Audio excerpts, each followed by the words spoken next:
J-Dub Moneymaker, and welcome to episode 125, you guys. First off, I want to say thank you for everyone that reaches out and truly tells me how this podcast is not only just bringing you, but bringing your whole company to the next level. And for all my new subscribers out there, make sure you smash the subscribe button because, like I said, this podcast is helping thousands and thousands and thousands of people get to that next level.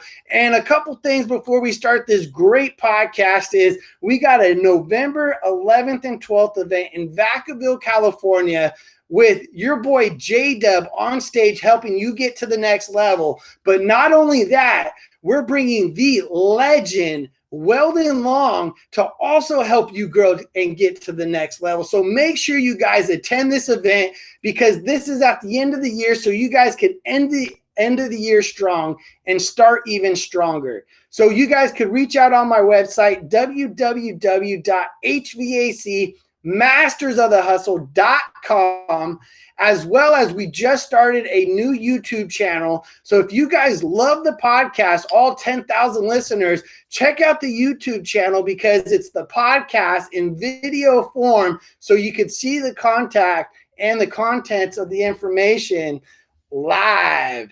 And man, like I said, we have a great episode for you guys today. You know, this gentleman is in the greater Sacramento area, Vacaville, California. And man, not only does he have a story, but he is a straight animal beast, you guys. First off, like I say, every podcast, I believe everyone has a Spartan in them. It's my job, my duty, and my obligation to bring that out in you. But let's go ahead and welcome the one and only Jason Grant. How you doing, brother? Good, man. What's up, J-Dub, man? Glad to be here. Appreciate it. Absolutely, man. Awesome. So first off, thank you for coming on the podcast, man. I know you are extremely busy right now because your company is freaking blowing up. Tell my listeners a little bit about your story and how you started your journey in the HVAC industry. So yeah, man, my name is Jason Grant. I'm owner of Cozy Home Services out of Vacaville. I do, Solano, Yolo, Napa County. We're stacked, we're slammed, we're a fast growing company, but I got kind of a crazy story how I got into the game. And, back in the days, I was in a different kind of a game. I was in a you could say black market HVAC. I was a grower. I was doing big warehouses, setting up, big carbon filtration systems and air exchanges and running, 50 mini splits in the warehouse. And we had multiple houses as well too. And residential homes too. And we were doing it that way. And, I thought that was my life. I thought that was the way it was, and it was good, and the money was good, but I was being watched the whole time too. I found out, years later, and that lasted about 10 years, and then I got popped, and it changed my life. So, when that happened, my son was only 3 months old when I had my first son, and all of a sudden, these feds came up to me and said, "Hey, Jason, you're facing 20 years in federal prison." And I'm like, "Oh my God, my son is 3 months old, and what do I do?" I said, "Well, whatever. I'll just bail out." They're like, "You don't have any bail, man." I'm like, "What? You don't have any bail?" So, that scared the hell out of me, and I decided that at that point on right there that I was going to, if I got out of this, I was going to change my life.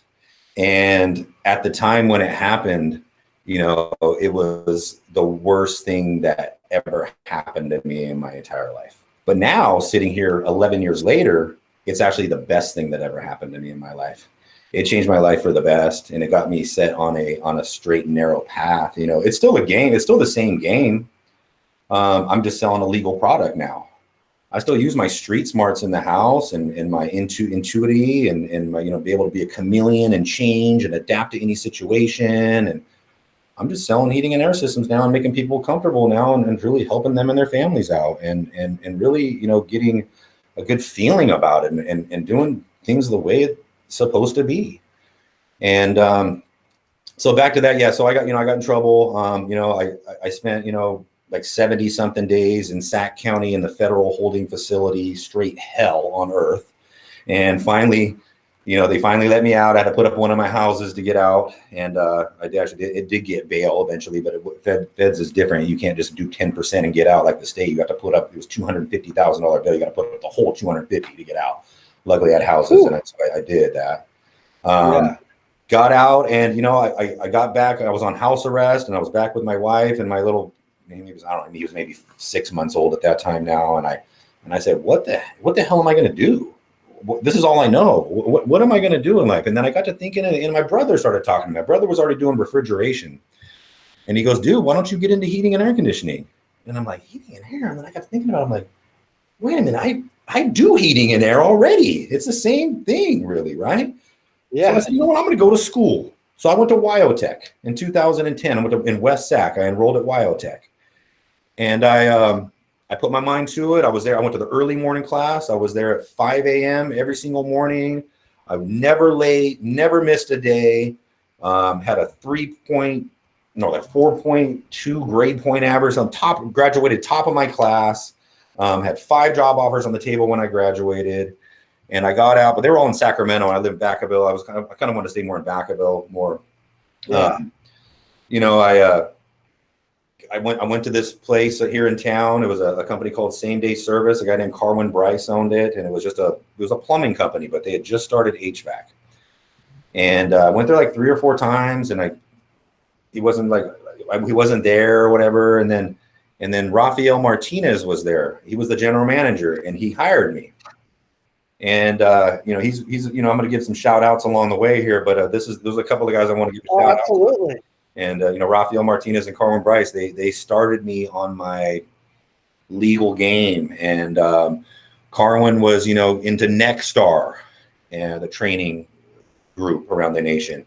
So went across the country maybe 3 or 4 times into some sales training classes and met up with some other guys across the nation. And, you know, you all hang out and, you know, go out to dinner afterwards and have some drinks or whatever and start talking about the sales part. The part that they don't teach you in school. In school, it's, you know, the technical side and use nitrogen when you braze and this wire goes here and blah, blah, blah, right? But the real game of it is the sales side of it. That's the real game. So I always say there's 3 different kinds of technicians, okay? There's a part changer. Part changer comes in there. He just fixes it. He thinks it's this and he changes that. He thinks it's that. He changes that. Doesn't really know what's going on. Eventually he gets it right. And then there's a seasoned technician who could, you know, diagnose properly and knows exactly what's wrong with it. Then there's a third technician, which is the badass. There's the superstar technician. The superstar technician knows how to diagnose properly, knows how to open up their eyes in the house, look at everything. Because when you walk in a house, there's literally thousands of dollars floating around in that house. A superstar technician knows how to identify those things, talk to the people about those things, make it make sense, and they don't even know they want it until you tell them about it. Now they want it, diagnose things properly, use those diagnostics to upsell other things that they need. It's going to make their life more comfortable and their family better and their energy lower, or whatever it is. And then the badass superstar knows how to get them, open up their wallet and pay them for it. That's the superstar technician. So absolutely. That's where the level that you said, you know what, that's where I'm going to be. Because when I first got out of tech school, luckily I was kind of a part changer, but I kind of knew the basics of it. But, you know, before I knew it, I could diagnose properly pretty much. But once I said, it all falls back to my roots, to my street smarts, to where I was running the other game. I know how to talk to people. I know how to make things make sense, and I know how to sell things. So then I took my street smarts and my illegal game, and I turned it into a legal game in the house and started pushing product and started closing deals and pushing. You know, my first year as a selling, I was an installer when I first started, but that only lasted like 2 months because Carwin knew I could talk the talk. got me into the service, and I started building up that department. Like I said, he was a brand new HVAC company. I started building that company up into, and before we knew it, we were doing, within a year, we were doing more than the plumbing side. And I was running that, I was pushing it, I was doing installs, I was doing service calls, I was running sales, I was ordering parts, I was running the whole show. So that kind of gave me also the foundation of where I'm at now too, because that's what I do now for myself. But I started, grinding it out. First year I did like 1.8 million as a selling tech, just right out the game. Next year I did 3.8 million as a selling service tech. And I really didn't run any marketed leads. It was all no heats, no cools, and turning them into sales. Going in on go ahead. So real quick, talking about, before we get a little bit further into this, talking about you going to, school, you went to Wild Tech, and then you getting introduced to this company, right? When you were in school, knowing that you had a good mouthpiece and you had, skills from the other game that you were doing, did you know that was going to benefit you while you were in school to be a selling tech or a good turnover tech, or, educating the homeowner on diagnostics? I had no idea, man. It was, so you thought you were just going to fix stuff. I thought I was just going to come in there and fix stuff. Yeah. And I didn't know, even though do I sell them stuff? Does the company sell them stuff? Do I just go in there and repair it? I mean, I didn't know. I was just there just to learn, the technical side of it. But when I got out, then I got introduced to this Nexstar. Nexstar was really like some of my first, like, oh, wait a minute, there's another side to this. And then I'm like, oh shit, wait a minute, I know this side to this already. So I can combine these two now, and let me see what I can make happen with this. And I just did it, man. And I grind, and I'm to this day. I mean, this is a hobby of mine, man. I love this. Absolutely. I get up 5 o'clock every single morning, and I just grind 16 hours a day. And it's the funnest thing I've ever done in my life. That's awesome. So so that's kind of how that went. But yeah, the game, I got introduced to the sales game of it. And then, so I hit 3.8 million that year. The entire company never hit over 5 million. He'd been in business for 20 years. Well, I did 3.8 myself that year. Right. And then, but I wanted to get into other things. I mean, it was just box changing there. And I wanted to get into actually, more energy upgrade, the Bayron, the rebate program. I wanted to get into solar. I wanted to get into truly fixing people's houses, not just throwing a box in there. Anybody can that's do what that. Everyone does. I could bring my exactly, and that's what's going to separate you from everyone else, is by looking at the full envelope, educating homeowners on things that your competitors are scared to talk about. Absolutely. I could bring my 11-year-old boy and come in there and sell him a box. I mean, anybody can do. That's not sales. You know what I mean? Sales is where you sit down, you follow and the thing is, I learned these Nexstar steps. They have these steps that they follow, right? There's the prepare step, there's the explore step, there's the closing step, whatever it is, right? But I put my own twist on it. So, and even to this day, because that was the foundation that I first learned, even to this day, I still follow those steps in the house, but I have kind of my own way of doing it. But there's a procedure. When you walk into a customer's house, there's a wall built up in front of that house, in front of that client.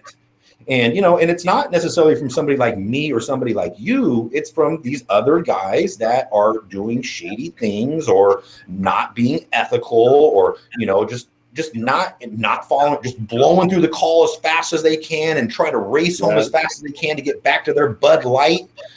That's not the right way to do it. You know what I mean? So the goal is to break through that wall, make friends with them, and give them options that are truly going to, and do the export and educate them. So that's another thing. Now I do, I've been running, and we'll get into this later. I do, sales mainly now. I don't really run a lot of tech. I mean, I do some service calls and stuff too, but I mainly sales. But the fact that I have the technical background, the customers know I know what the hell I'm talking about in the house too. They can sense that.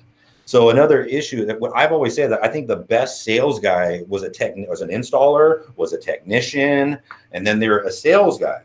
The problem with a lot of these companies I see around here, they send the sales guy in here. Well, he's the best guy they hired off the car lot. and now he's selling HVAC equipment. And I'm like, Yep. well, does he know about heat loads? Does he know about, tonnages? Does he know about your R value of your insulation? What kind of windows you have? What color your house, where your roof is? Which way your house is facing? What size that room is? How tall the ceilings are? Did he tell you about any of that stuff? No. He didn't even look in my attic. You mean to tell me he didn't even look in your attic? Half of the system? Yeah. I mean, there's $5,000 to $10,000 sitting in every single attic in every house, and most of these guys don't even break their ladder out. So I do a whole evaluation. Crazy, right? It just, I can't even believe there's been so many clients that have told me, hey man, you're the dude that I had 5 other guys come out here and you're the only guy that went in my attic. And I'm like, are you kidding me? I mean, what about your duct work? I mean, what about your insulation level? Do you wonder why your house, when it's 100 degrees outside, is 98 in your house? When your air conditioner cooker just sitting on top all day. It's a consistent battle. Boom, boom. Yeah.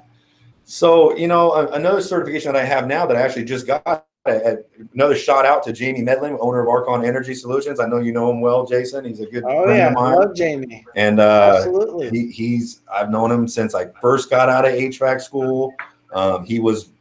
We used him to do our HERS rating. He was working out of his car with a little machine in the back and just grinding his way to the top. And I know he's been on your podcast. He's got a whole story too. Yeah. But I ended up. Matter of fact, my office is in where his office used to be. I took over his office, and he bought that nice building over in town now. Now he has a huge building. Yeah. But I took a BPI class there a little while ago, and I got my BPI certification, and it's all about building science. And I was already up on that game anyway, right? And it's all about building science. But I took that class there, and I use that to my advantage in the house. I say, when I walk in the door, I do the greet step, which is introducing yourself, your credentials, talking about the company. I tell them, hey man, I'm a trained comfort specialist. I'm a Mitsubishi Diamond contractor. I'm NATE certified, Nexstar certified. But another thing I say now is I'm BPI certified. I said, let me explain what BPI is. It's Building Performance Institute. I specialize in building science. I'm here to actually fix your house, not just throw a box in your house. And then I just start blasting knowledge out and blasting education and literally just destroying the competition in the house and closing them. And right at the table, literally getting them ripping up the old estimates at the table, throwing them away and signing a contract with me. Or sitting at the table with the homeowner when the last guy was too lazy to sit down with them and he's sending them an email from his office while he's typing his email up, I'm closing his deal at the table. You know what I mean? Because that's what it's all about, is sitting there, giving and working together as a team with these people, not just throwing a number out there. Absolutely. Value. And then also value, absolutely, but also not being fearful to asking for the order. I mean, absolutely. I was just in a training, and it was crazy to me because they were talking about that a lot of their comfort advisors, they don't sell at the table. They bring everything back, email it. And I'm like, you guys are losing so much opportunity. But what I found was it was just they were walking away from jobs because they didn't understand that you could ask multiple times for the order and be creative how to overcome objections, right? So once they had this understanding, we're closing doors at the table, happily involving homeowners the next day install. So the fact that they got to see this and that there's companies operating like this is really just crazy to me. And for some owners out there that are listening that might be operating like this, they might be doing 2 or 3 million, right? But how much opportunity are you guys losing?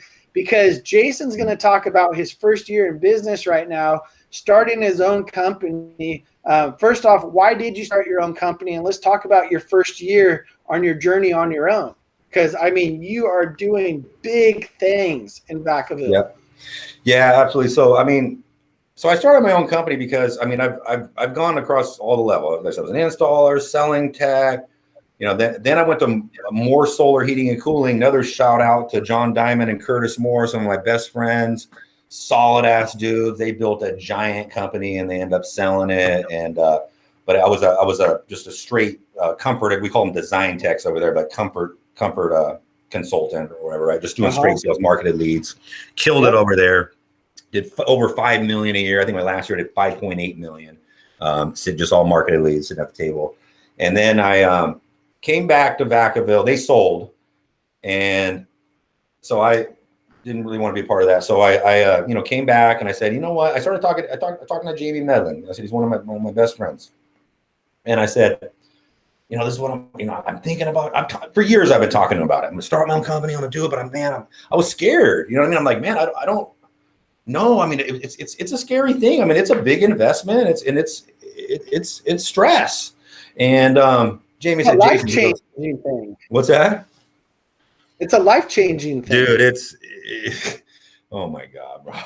But anyway, he's like, Jason, he goes, dude, let me tell you something, Jason. He goes, if anybody can do it, you can do it. He goes, just fucking do it, man. And I said, you know what, bro? Fuck it, I'm doing it. And I already had my license. I had gotten my C20 when I was at Moore Solar Heating and Cooling. And I was just doing some little weekend, just a little out of the nothing like that, nothing legit stuff. It was out of the garage stuff. And then I was already ready for it. I already had my corporation. I was already dialed. I had, I got the capital from, I was doing $5.6 something million a year. I had the funds to fund it. Oh yeah. So I just fucking I did it, and that was August 1st of 2020. I just hit my 1 year anniversary, and started in my dining room. My wife, we took over the dining room, and I just came, I say, hey man, I'm starting a company. She's like, what? And I'm like, yeah, we took over the dining room, set up desks in there, put computers in there, put whiteboards on the wall, emptied out my garage, had materials in there, and just started grinding, and literally just waiting for the phone to ring. And as soon as that phone rang, I was at their house in 5 minutes. Boom, I'll be right there. Boom, running service calls, running sales calls, setting up installs, and just started pushing product, man. And then I eventually said, you know what? I'm also going to get my solar license. I went back and got my C46. So I had my C20 and my C46. And I want to get more into what I was already doing more. I was doing more of the whole home energy upgrade. I teamed up with Bayern. I got teamed up with Wells Fargo. I do the Wells Fargo finance. I got teamed up with Hero and Benji financing. And then I'm working on some other financings now, but just to kind of get the ball rolling. And, and just started pushing products. Absolutely. And turning, just doing what I did before, turning, a bad capacitor on a 20-year-old unit into a $40,000 or $50,000 Mitsubishi and solar deal and then throw some attic insulation and then rebate the whole thing, and just started doing what I do regularly, and blew up, man. And then, first year, like I said, we just hit our first year, 1 year anniversary. I'm $7.8 million in sales in my first year. And woo! So I want my listeners to listen to that. First year, he said, you know what?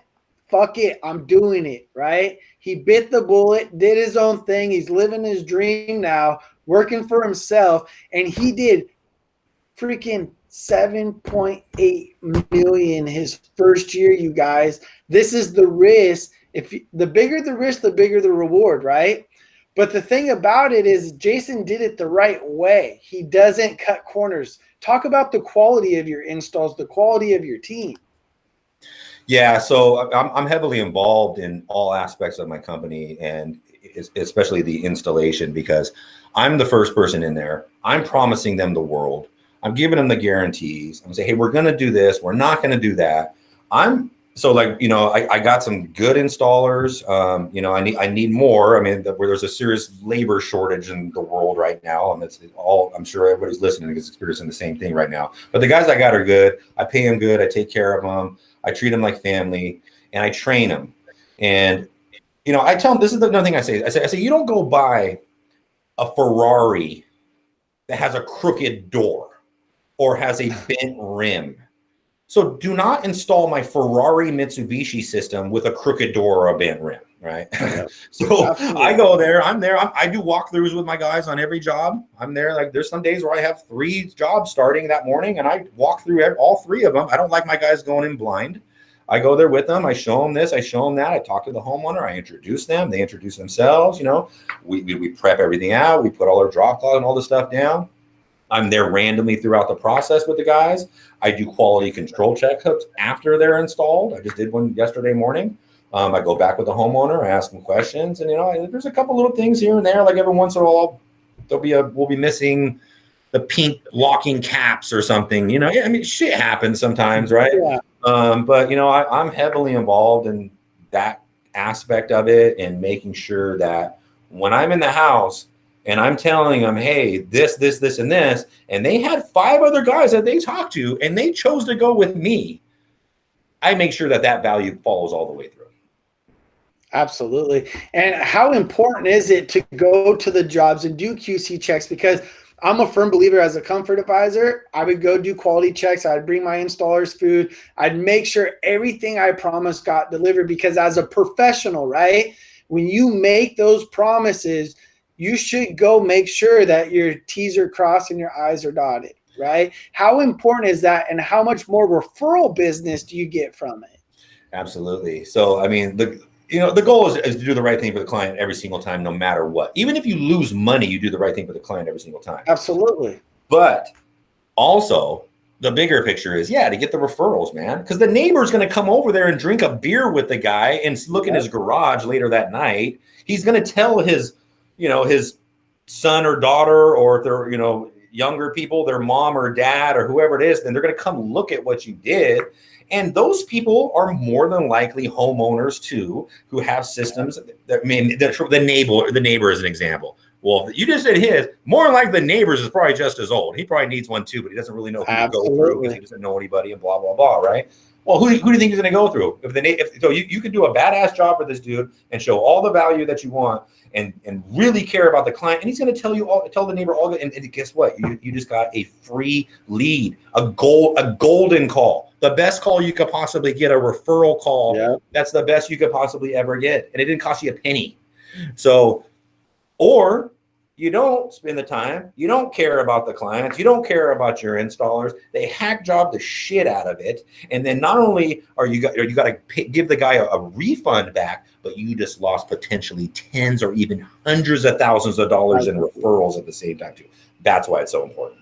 Oh, huge. So important. So for my listeners that are driving, if you're a comfort advisor, selling tech, or a business owner, and you're not going back to your installs, doing quality checks, making sure that what you promised doesn't get delivered, gets delivered, shame on you, man. You guys got to start implementing that today. Absolutely. It'll pay you back. Oh, absolutely. One thing that really introduced me actually to you, Jason, even though we're only about an hour from each other, was your social media videos. That was really my first initial contact with you, even though, you threw up these crazy numbers, 5.8 million, and I was a $3.84 million guy. It was crazy because, the fact that we got introduced at the event, right? The event that I threw in May was absolutely amazing, that we've never crossed paths. Sure. And the way that I did get to see you before we met was your social media videos of you going to your clients' houses, actually doing walkthroughs on social media, showing the quality of your installs. How important was that for your company and you doing that? Yeah, it's important. It's the same thing, showing the value and everything like that. But one thing about me too is, I'm proud of what I do. I'm proud of what my guys do. Like I said, this is fun to me, and I want to show it off, man. You know what I mean? It's like I do things differently, and I'm just passionate about it. And I do these videos and stuff, and talk about this, and just talk about doing it the way my motto is client care the way it's supposed to be. That's on all my trucks. And that's just part of it. It's just doing these videos, showing the world or the local people, whoever it is that's watching these videos, that, hey man, this is how it's supposed to be done. And this is how I do it. This is how I care about you. And give me a call and I'll prove to you, and you'll see why this is the way it's supposed to be done. Just give me 10 minutes to sit with you guys. There's been so many times where I've been in customers' houses and the husband and wife are there, and the husband's like, oh man, I got to talk to the wife. And I'm like, well, where's she at? Yeah, go grab them. I'm like, she's like, oh, she's in the back. She doesn't want to talk. I'm like, well, don't you think that I should talk to her? I said, how many systems have you sold in your life? I'm not exactly like that, right? But how many? I've sold thousands, right? So don't you think I should? Oh, I'll talk to her. I said, well, I'll tell you what. Why don't you just give me 2 minutes with her and see what happens. He's like, all right, man. All right. Well, good luck. I go back there and talk to her for 2 minutes and walk back with a signed contract. And the dude goes, what? How in the? I've been married to her for 20 years, bro. And I can't even get through to you. You took 2 minutes. You sold a $20,000 system to her, bro. But that's what I'm saying. It's just about speaking to people, feeling your energy when you walk into a customer's house. And that's another, it goes back to not closing at the table. You're building like right now, me and you, even though we're talking through a screen, there's electricity in the air. Absolutely. We're building all this electricity. So why wouldn't you close the deal at the table when all the electricity is flowing right there? Why would you leave and let the electricity fizzle away and then send them an email and all they see is a number? All your value, all your electricity gone. Even when you sell the job, you build all this electricity. So one thing about me too, I have a very low cancellation rate. So like when I was at Moore doing millions of dollars a year, I mean, I would sell hundreds of systems a year and have like 2 cancels. Because postcards. Because the reason why is because I don't hit it and quit it, right? You don't just walk in, close the deal, and walk out the door. No. You stay there for a minute. You talk to them about their classic car. You check out their new swimming pool they got, or talk to them about their son or daughter's graduation or whatever, and you keep that electricity flowing in the air. Yeah. And that's big right there. You know, the second you get a signed contract, a lot of people like to just pack up and go, right? Yeah, oh yeah. No, continue building that relationship. That is a huge post-close right there, because they see that you're not all about the signature, that you're not Uncle Buck in his truck. They're going to see your Telex and never see you again. Yeah. Right? Feel like guaranteed. Talking about real quick, you know, your first year doing, you know, amazing, almost 8 million, 7.8. How many employees did you do that with? And what do you envision your company doing in 3 years? So, you know, started out with just me and two other people, built it up into, I'm running like 4.5 install crews now. And I got a couple of sub guys, some part-time kind of guys that come in. You know, I got Saturday guys and stuff like that. I got a solid solar crew. Got a good service. I got a good general manager, got a good office manager, got a good install coordinator, and then me just running all everywhere. But I'm in the process of like stepping back right now. And working more on the foundation and the policies and procedures is what I'm doing, and handing things off before I. Is that hard to hand things off? The sales is almost. I don't know if I'll ever be able to do that. That's my next question. Will you ever see yourself out of the company? Roll this thing in the office on your company, not for your company. But in the first year, I mean, you got to do what you got to do, right? Absolutely. But now I'm kind of working more on my company. I mean, because I could sell, skyscraper, build this huge skyscraper, blah, blah, blah, blah, blah. And then all of a sudden, now I'm just balancing the thing all day long. So I'm taking a step back, working on procedures, working on policies, handing some, not sales. I'm still going to rock and roll at the tables, man, for now. Eventually, I'll get a team and I'll train my own team and shit. But I mean, probably upwards of almost, I don't even know, with my random guys that got coming in, probably about 18, 20 guys running right now, and some office gals. And, you know, within the next year, I plan on, you know, I'd be happy. I did almost 8. I'd be happy if we do 12 this year. And then kind of take it from there, you know, because like I said, I think it's more important to not double it, because if I double it, that skyscraper is going to fall over. I need to kind of step back a little bit this year and maybe just 50% it, maybe go up to 12 million, but know that the headaches are out of the way, the procedures are in place, and then I'm ready to just continue to build that skyscraper. So that's kind of the path that I'm on as we speak. So talking about sales calls real quick, Jason, you know, I know you're very into pushing high-end systems, whole performance, BPI, right? Yeah. So doing that, you have a really high average ticket. What is the average ticket? What's your closing percentage? Closing percentage anywhere from 70 to 80%.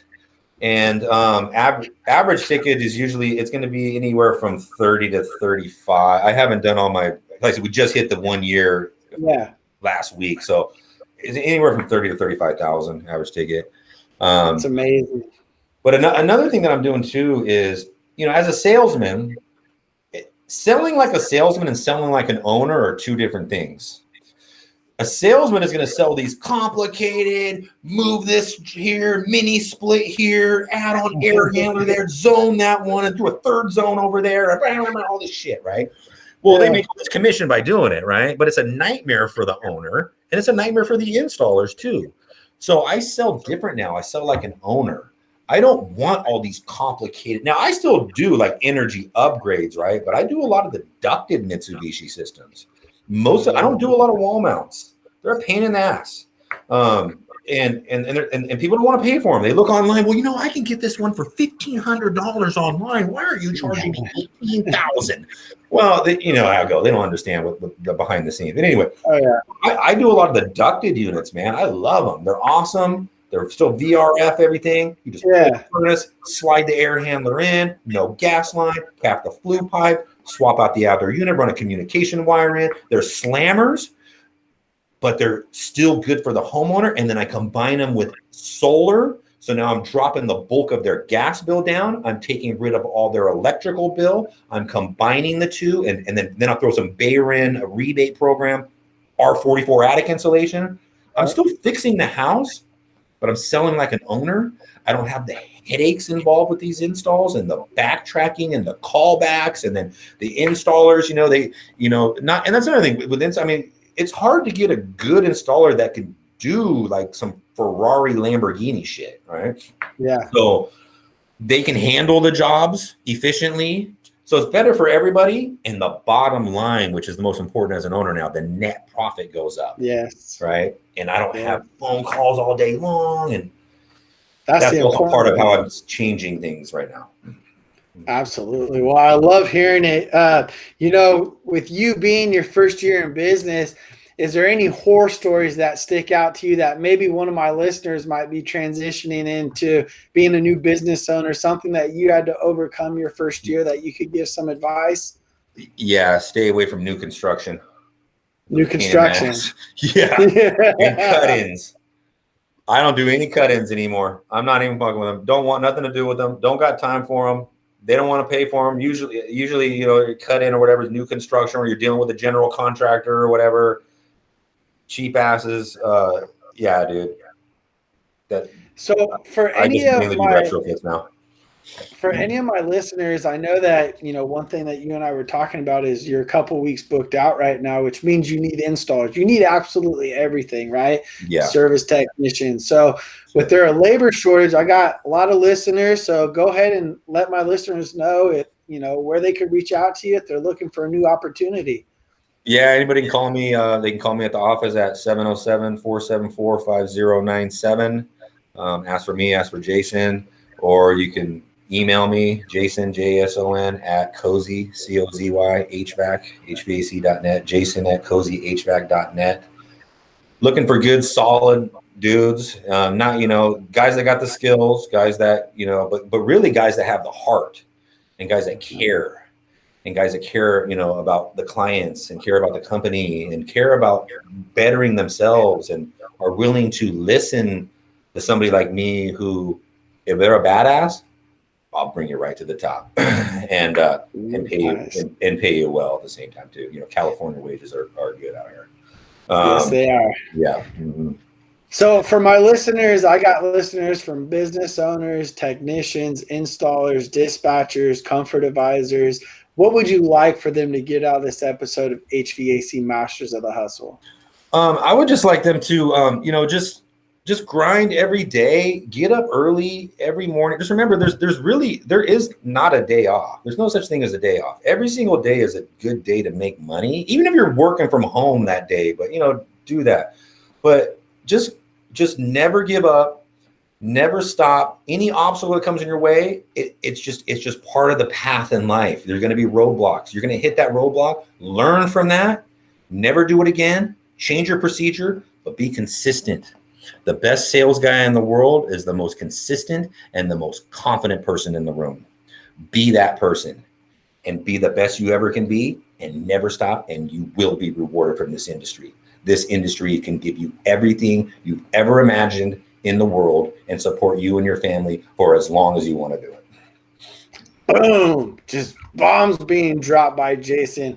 Make sure you guys, if you're a new subscriber, you guys subscribe to the podcast. If you guys love the podcast, make sure you guys post a review and make sure you guys check out the new YouTube channel as well. Thank you, Jason, for being a guest, man. Keep rocking it. And it was an honor. Thank you, man. Appreciate you. Take care. All right.